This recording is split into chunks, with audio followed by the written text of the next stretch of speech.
Downtown Las Vegas on a mission to reinvent itself and succeeding in a spectacular way. What is Downtown 3rd and why should you go there? What's the coolest boutique hotel on the block?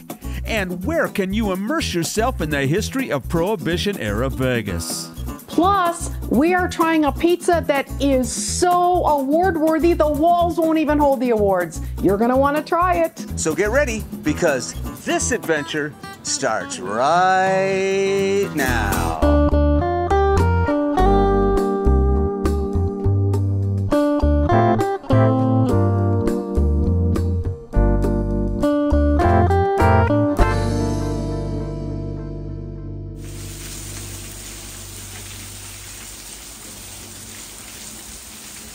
Labor Day weekend 2023 in Las Vegas. This was definitely a memorable one. Mother Nature dumping between 2 and 4 inches of wet stuff on us in the space of 2 days. And I'll tell you what, my friends, monsoon doesn't even seem like a big enough word. On Saturday morning, despite dark and threatening clouds, we set off for another downtown destination, someplace we've had on our to-do list for months now. And lucky for us, we managed to get the whole thing captured for you before the next wave of rain arrived. This is Main Street. We're going to park our car and walk from here. We head east on Ogden Avenue between the Cal and Circa for today's grand adventure. Not MGM Grand, but Downtown Grand, a place neither Paula nor I have ever been. If you need to get your bearings, we are just about 1 block north of the Fremont canopy. The property is just over 6 acres and occupies 2 full city blocks starting here, Casino Center to 4th Street and Ogden to Stewart. Once we clear the trees, say hello to what's known as Downtown 3rd and its centerpiece, the Downtown Grand Hotel and Casino. From this vantage point on Ogden, we get a really good view of the entire 2 blocks and all 3 of the hotel towers. But more on the hotel in just a bit. Turning around, there's the Fremont Street experience, just a short tree-lined walk from the Grand. And talk about convenient, there's a 4-level parking garage literally across the street. Now I gotta admit, I'm a little intrigued by this block party playground thing. Let's go check it out. This stretch of 3rd Street from Stewart on the north end and extending down to Fremont is the new entertainment district called Downtown 3rd.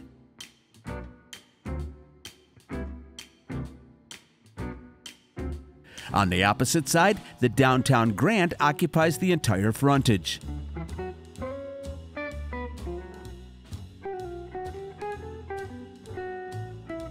The concept comes from the property's landlord, the CIM Group out of LA, a team that specializes in urban development.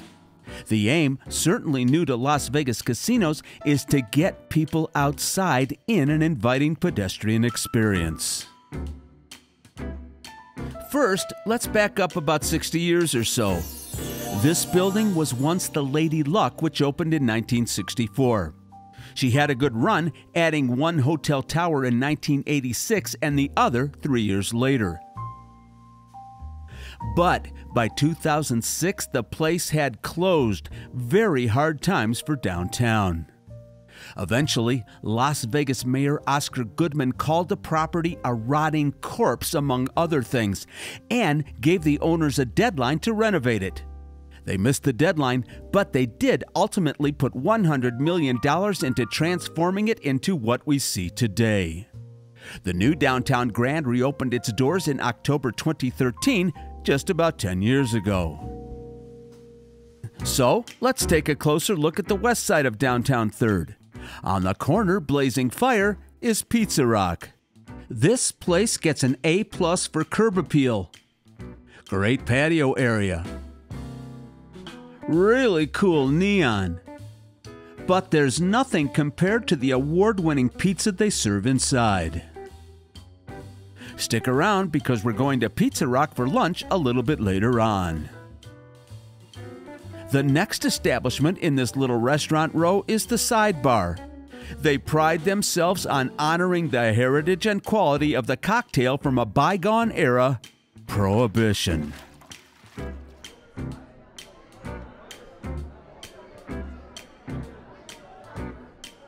Next door to the sidebar, the place to be for a power lunch or a classic and classy steak dinner is the Triple George Grill.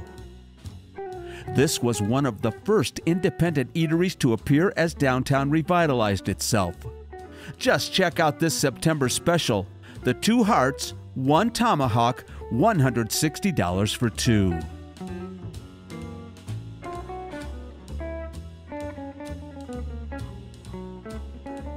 Moving north, this place looks like it could be right at home in Sturgis. But Hogs and Heifers actually started in the Meat Market District of Manhattan, believe it or not, and drifted west to Las Vegas in 2015.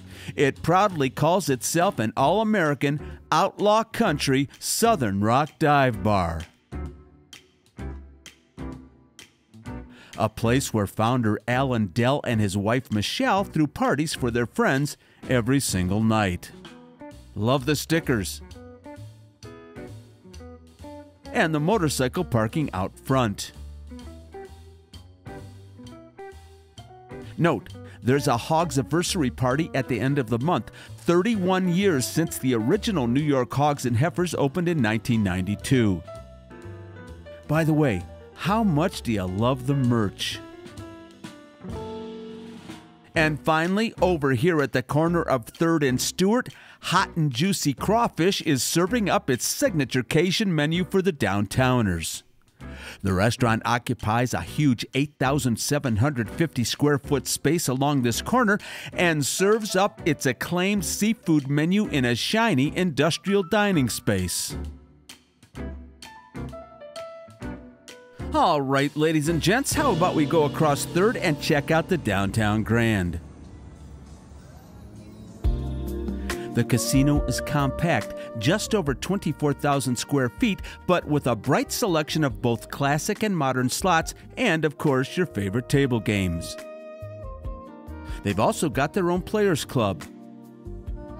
Beer and hot dog for $2? That, my friends, is a bargain. For a small boutique property, Downtown Grand has a lot to offer. Within minutes of being here, we are really impressed. Earlier, we saw this big banner outside the casino promoting a weekend brunch, so let's go check it out. Freedom Beat on the casino floor has the tagline, American Tastes and Tunes, and what goes better together than food and music? We absolutely love this American theming, and get this, the flag is made of LP records. Today being Saturday, they're offering their weekend brunch, but Freedom Beat serves breakfast all day. And if you want your order to go, just step over to the bar and they'll take care of you. Strolling past Freedom Beat, we make our way to the hotel lobby. The Downtown Grand is a boutique hotel experience promising the guest a quieter, more intimate stay. And can I just say wow on these light fixtures? So artistic and reminiscent of a bygone era at the same time. As a hotel, Downtown Grand has a total of 1,124 rooms, many of them newly remodeled and with several sizes and configurations to choose from. In this photo, we see the 18-story casino tower to the right and the newer 25-story Grand Tower on the left. We'll take a look at that bridge in just a minute. And just a couple years ago, in 2020, the 8-story Gallery Tower opened facing 4th Street. That added 495 fresh new boutique rooms to the total. The doors from street to lobby entice us to make a pit stop for a cup of coffee. Look at that ceiling, all works by local artists. This little eatery is appropriately named the Art Bar, and it offers continental breakfast items from 6 a.m. to noon. At this point, it's nearly 10 in the morning, and the Art Bar is doing a brisk business.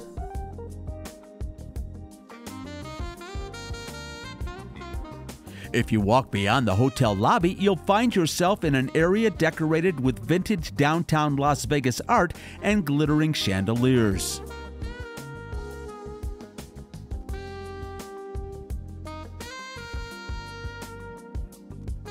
We're heading upstairs next.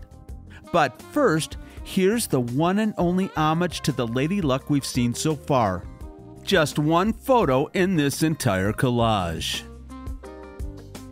Up the escalator to continue our exploration of downtown Grand, and a straight shot to a gorgeous north-facing view.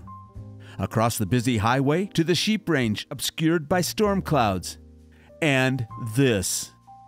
Back in 2000, the federal government sold this building to the city of Las Vegas for $1 with the stipulation that it be restored and used for a cultural purpose. Then Mayor and former mob attorney Oscar Goodman suggested a mob museum, and so it is. But long before that, built in 1933, it was the U.S. Post Office and Courthouse, a beautiful neoclassical structure made of sturdy brick. And in 1983, it was placed on the National Register of Historic Places. When the city took ownership, this is what it looked like. Terrific restoration job, don't you think? Turning back inside, there is a large and modern fitness center just at the top of the escalator.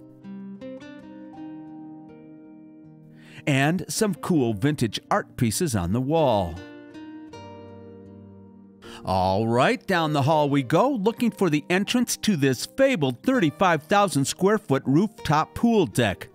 Of course, we can't get in, but you can get a feel for the sheer size of it from down at street level.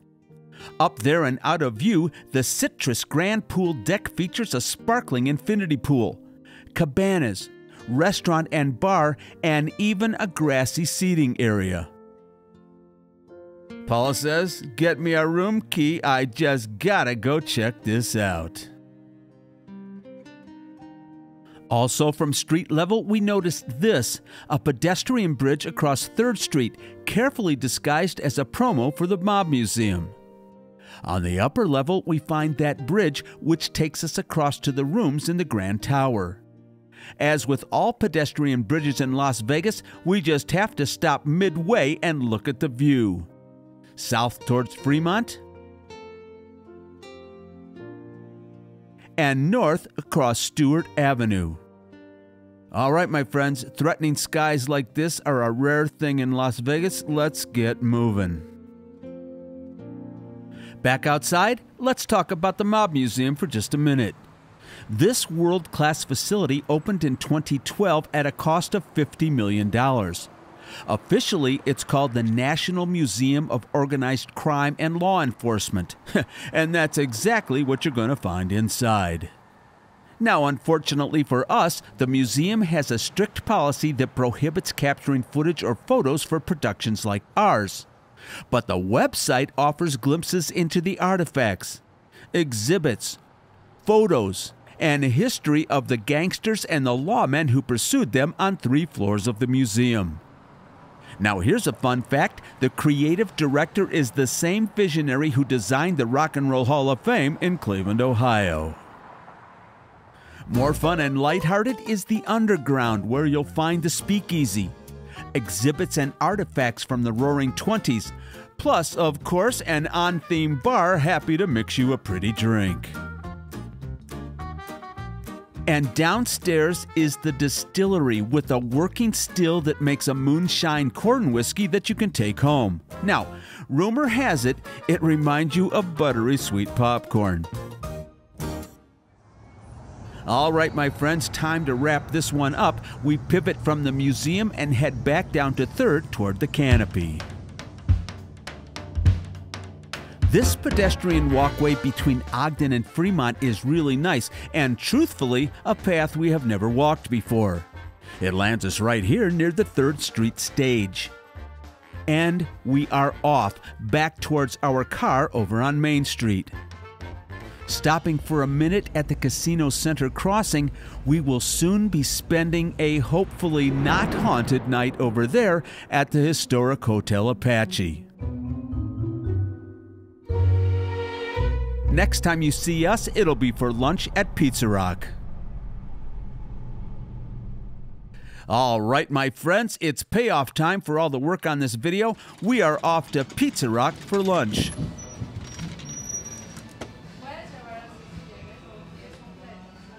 Right here at the entrance is a counter called Slice House. It's a grab-and-go slice of gourmet pizza and other handhelds. Hello, it's a couple days later. We came back. We're at Pizza Rock and we're going to have lunch. Bohemian Rhapsody is playing loudly behind me. This is such a cool place. We can't wait to show it to you. Pizza Rock here on 3rd Street is the flagship location for 13-time world pizza champion Tony Gemignani. And the accolades just keep coming. This year, Pizza Rock was named among the 50 top pizzerias in the U.S., the only Las Vegas eatery to make the list. The restaurant has a vibe that perfectly suits its downtown location. Fun, artistic, and full of energy. And you don't often see a shiny black semi-cab next to your dining table. In here, there is seating for 185.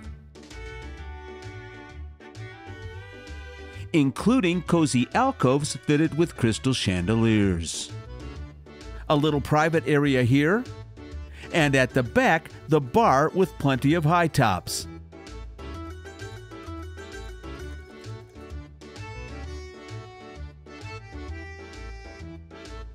Pizza Rock features 23 rotating draft beers plus 60 in bottles and cans, along with wines and craft cocktails in this really appealing industrial space. But make sure you look up. We just love those ceiling details. Did we mention pizza? This is one of 4 different ovens in Pizza Rock where they make those fresh, award-winning Italian and American-style pies. And here comes ours right now. Beautiful. Thank you. Thanks so much. Room to put it? Oh, we will. Thanks.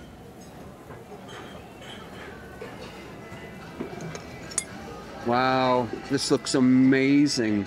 We have heard such good things about this place. I can't wait. You know, it's very hot, but I'm going to try it anyway.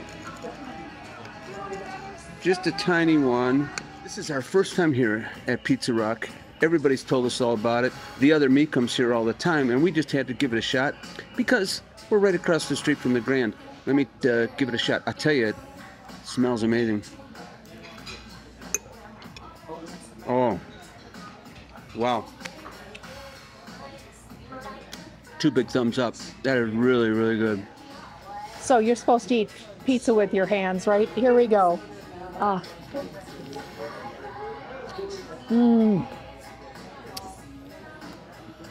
Exactly what I wanted to happen. Big mess. We got pepperoni with extra oregano. Superb. Wow, is that good? All right. I had 1 piece. I'm on my 2nd piece. Everything that people say about this place, Pizza Rock, they're absolutely correct. I would highly recommend you come here. The people that work here are very nice. It's conveniently located, and we're just having, it's great. It's fantastic. 100, 200, 300. Dale. Dale. It's a $20 bill. We're on camera, Dale. Oh, we're live. Oh, that pizza was great. Yeah. It was. It was the most, I'm not lying to you. That was the best pizza I've ever eaten in my whole life. Dale's not a big fan of downtown, and as soon as we walked out, he said, I'm coming back here. Yeah. So that is a testament to how good Pizza Rock was. Not only that, the people in there were just amazing. Just wonderful, wonderful, wonderful, nice people. Amber gave us a 10% locals discount, and the prices are not high anyway, but we'll take the 10%. So what'd you think about that boutique hotel down there on 3rd Street? When we posted on Saturday our little teaser, we got a bunch of comments from folks that said it is one of their favorites. It's a hidden gem. People love it. And I love hearing that. I think it's charming.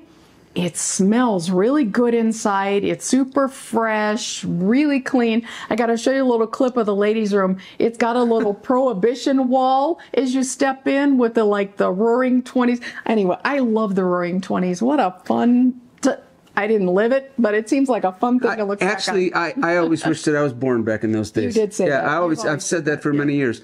The other place that I would love to get into is at Hogs and Heifers. No kidding. We should go there some evening or afternoon and just check that place out. Again, I had no clue it was there.